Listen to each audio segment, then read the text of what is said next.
Some behaviors are rather hard on relationships. I call them JOT behaviors. J stands for jumping to conclusions or assuming. O stands for overreacting. And T stands for taking things personally. JOT behaviors typically result in negative outcomes. When a relationship was good and you burned the bridge, it may never be able to be repaired. How do you decrease JOT and build higher levels of EQ skills? By implementing replacement AAA behaviors. Much like roadside assistance, this AAA provides relationship assistance. First, ask questions to clarify the situation instead of jumping to conclusions and making assumptions that may be way off base. Next, act calmly as you assess the situation to prevent a reactive emotional tsunami from blowing up the bridge. Then, alter your perception or reframe the event, looking at it from a different perspective to avoid taking things personally.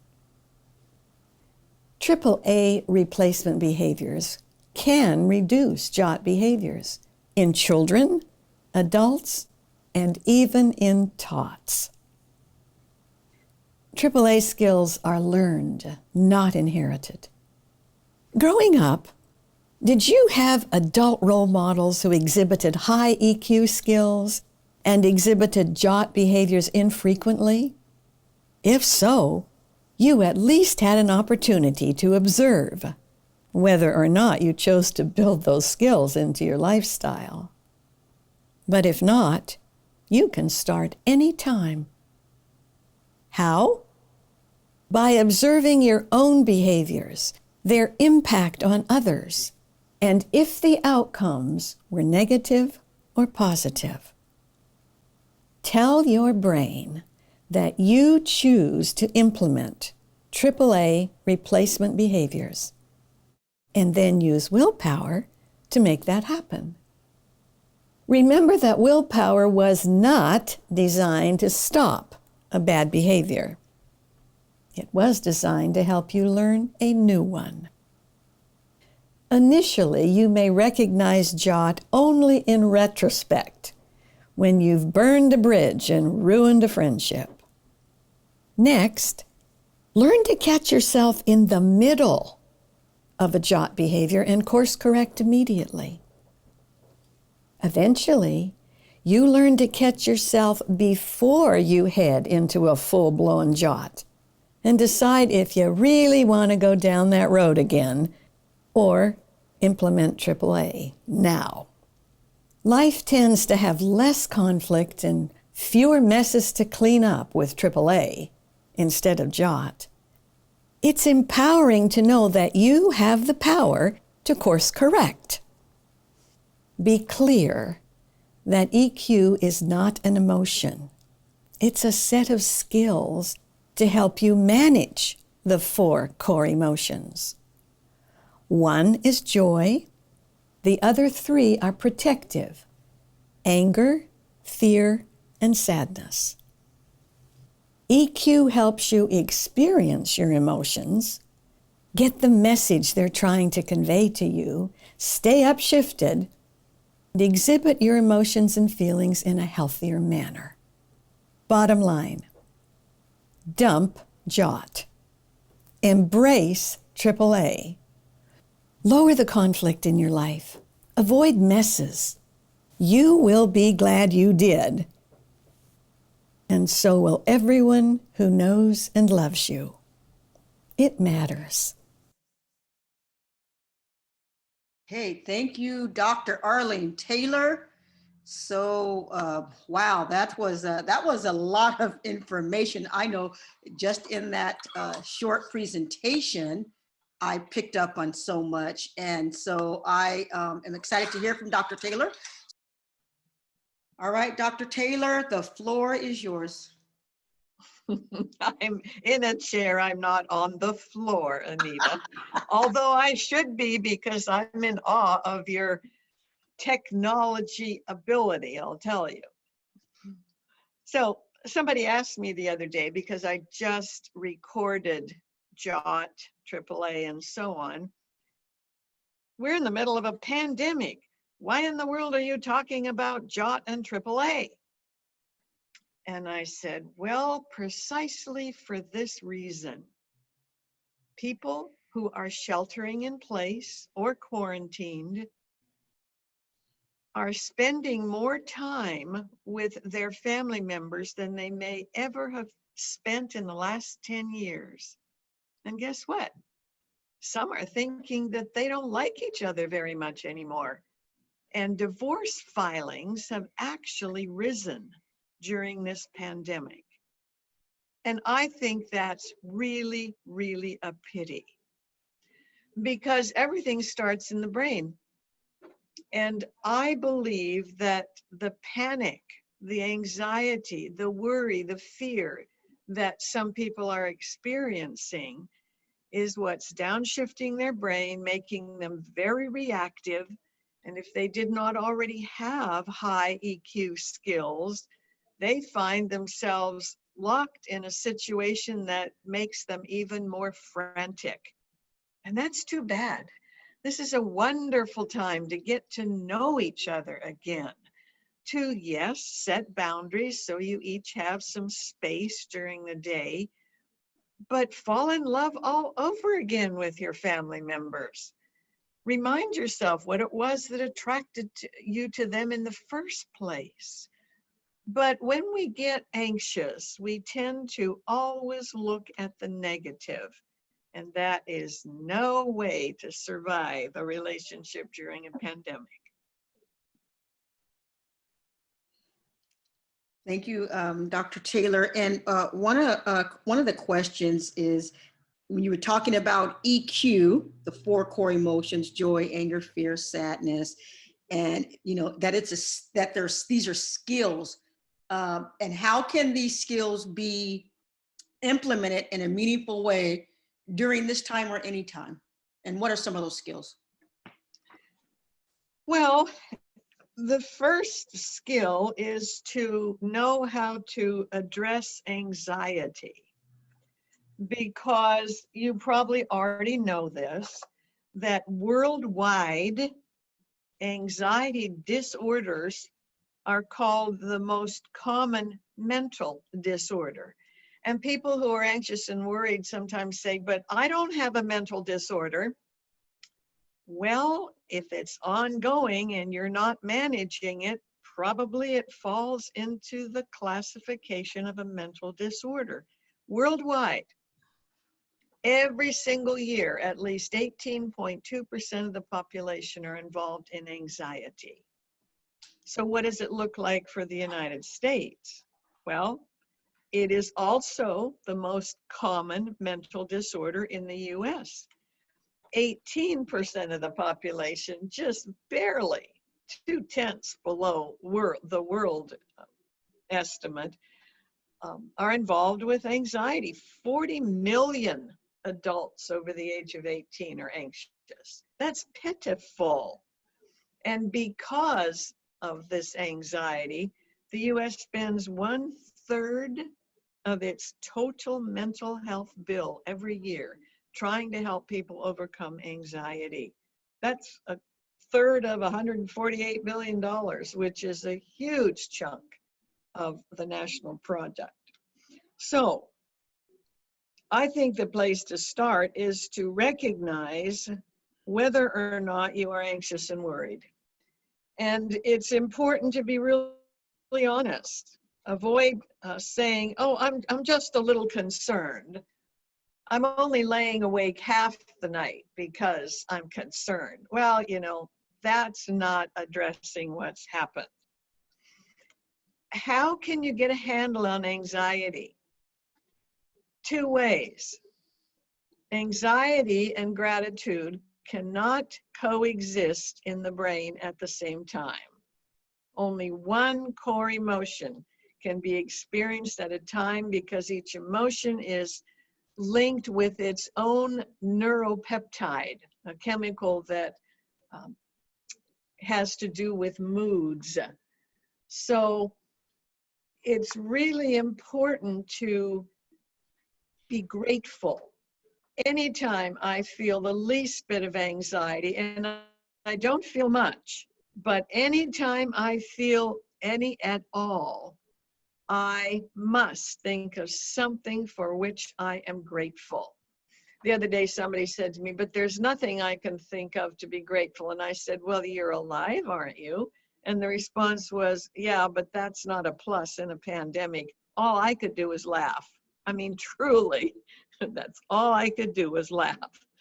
So every morning, the first thing I think of when I wake up is something I'm grateful for. Throughout the day, regularly, I look for things for which to be grateful. And the last thing I think of at night is something for which to be grateful. And therefore, that is the antidote to anxiety, worry, and fear. Now, secondly, in the presence of any type of anxiety or worry, your natural breathing patterns tend to alter. Your diaphragm doesn't move down as far as it needs to do. Your lungs do not fully inflate like they need to do. And in and of itself, lack of oxygen is a stressor for the brain. And as soon as you have diminished oxygen getting into your blood and going throughout your brain and body, your brain gets a danger, danger, danger signal. It's like the red light on your car that goes on when you don't know if you've got enough gasoline or petrol left to make it to the next station. And when that happens, that pretty much puts you into an anxiety pattern. So another thing I do the moment that I feel anxious is I pay attention to my breathing. And if you're sitting down while you're watching this, that's just fine. Just sit in a comfortable position. And what you want to do is take your forefinger and gently press one side of your nose, which blocks that nostril. Now, you simply want to deeply breathe through your other nostril smoothly to a count of 4. So breathe in to a count of 4 with that one nostril. Now breathe out to a count of 4 from that one nostril. So here's the deal. When you are breathing and counting, it involves your entire brain, and therefore it breaks the cycle of anxiety. So now do that 2 or 3 or 4 times. Now take your other finger and gently press the nostril closed on the other side. And you do the same thing. Breathe in to a count of 4, breathe out to a count of 4. Do that 3 or 4 times, and this allows you to, in effect, stay upshifted into your conscious thought part of the brain, because you can't count audibly, you can't count to yourself and think about it when you're downshifted or in a subconscious part of the brain. So those are the 2 things that can help you break the cycle for anxiety. Once you've got that cycle interrupted, then you can think about how to implement AAA behaviors. The most effective thing for me, because I knew nothing about emotional quotient when I was growing up, zero, zip, nada. My parents didn't. That's nothing against them. You only know what you know. And if you have not learned something, then you don't know it. But the fastest thing for me is to go back in memory And it's getting longer and longer for me, fortunately, to pull up the last time I did a JOT behavior. And I play that in my mind's eye. And the moment I start going into JOT, I stop the recording, rewind, put it away, and record anew in my mind's eye little recording of how I choose now to deal with that behavior. You do that a few times and you will be absolutely amazed how quickly it helps you recognize when you're doing a JOT behavior and stop right in the middle of it and course correct. And wherever you catch yourself, let's say you catch yourself taking it personally. Well, okay, so now I want to go to AAA. AAA says to stop taking it personally. I have to alter my perspective. And often what you'll find is you've been asking yourself, why me? Why did this happen to me? Why did they do that to me? And immediately I changed that question into, why not me? I'm human. We're on this planet. We have all kinds of experiences. Why not me? Let's say you catch yourself a little sooner in the middle when you're overreacting. You can take a deep breath and you can choose to calmly assess the situation. And if you're lucky, you catch it when you're right at the beginning, when you are simply jumping to conclusions. And now you ask yourself questions. Could there be a different way to look at this? Could it be that I am viewing it only from one small perspective? What if I looked at this as if I was a complete stranger and had no background of what was going on at all? What would this behavior look like? And you do that a few times, and it becomes much easier for you to catch yourself. The goal, as I said in the little video, is you catch yourself before you start down the JOT road. Something's happened. And before you jump to even the first conclusion, you take a deep breath and you ask yourself, well, what actually is happening here? What do I think triggered this? How do I want to process this? And it goes quite quickly. And since your emotional quotient is worth 80% of your success quotient, or SQ, your overall success in life, it's absolutely worth working on.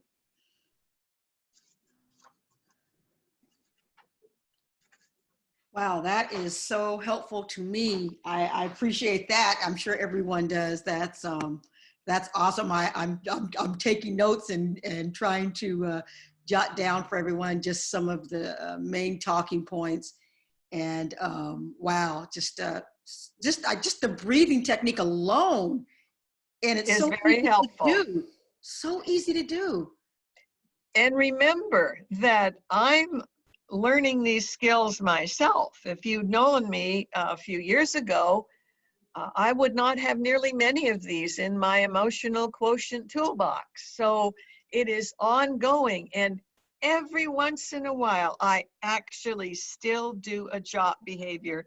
And when I do, I recognize it quickly and I start laughing because it's hysterical. It's such a non-productive behavior. And then I course correct immediately. And I find for me, there's only a couple of things that put me at risk for JOT anymore. One is unrealistic expectations. of myself or of somebody else. I expected somebody to do something and they didn't, and oh my, here goes JOT. Well, I can do everything about my expectations. I can only have them for myself, and they need to be realistic. Another thing that will happen is if I get really stressed about something. And again, that's partly a choice. And if I recognize I'm feeling stressed, then I need to do a stress reducer immediately. And again, the breathing can be another stress reducer simply because it centers your brain. You have to count, you're getting more oxygen in, and so on and so forth. So those are a couple of the two that are really important for me. I suppose the third one would be losing sleep, which I try very diligently to avoid, because if I lose sleep, that means the brain did not have enough time to do the housekeeping tasks that are required every single night. And irritability is the #1 symptom of lack of sleep, followed by headaches and a couple of others. So if I catch myself being irritable, I absolutely take responsibility for changing that, because my lack of sleep, which results in irritability, should not be put on somebody else who had nothing to do with my sleep choices. Does that make sense? Yes, that makes perfect sense. Yes, thank you so much. Kim or Greg, do you, either of you have anything else for Dr. Taylor? Yeah, just saying that really helps a lot. And thank you so much for that, because everyone I know is feeling a little anxiety now and then. So I am definitely going to tell them these 2 tips. Good. Dr. Arlene Taylor, I missed your AAA. One is alter your perspective. What was the second 2 A's? The first one is ask questions. So to clarify, instead of just jumping to a conclusion. And the second one is act calmly while you gotcha. assess. Okay, thank you. And then the third one, yeah. You know, when I was trying to think of an acronym, it was difficult, but the brain learns quickly with acronyms. You know, altering, ask, act, alter your perception. It's amazing how helpful they can be. But as I was developing this model, if you want, I hadn't really got it under my belt yet. And if somebody suddenly asked me a question, I might not remember one of the A's. That seldom happens anymore, but recognize that it's a learning process, and just practice. All right, gang, it's lovely to have talked to you. Have a wonderful Cinco de Mayo, and we'll connect with you again. Thank you, Dr. Arlene Taylor. Thank you, Dr. Taylor. Bye for now. Bye-bye.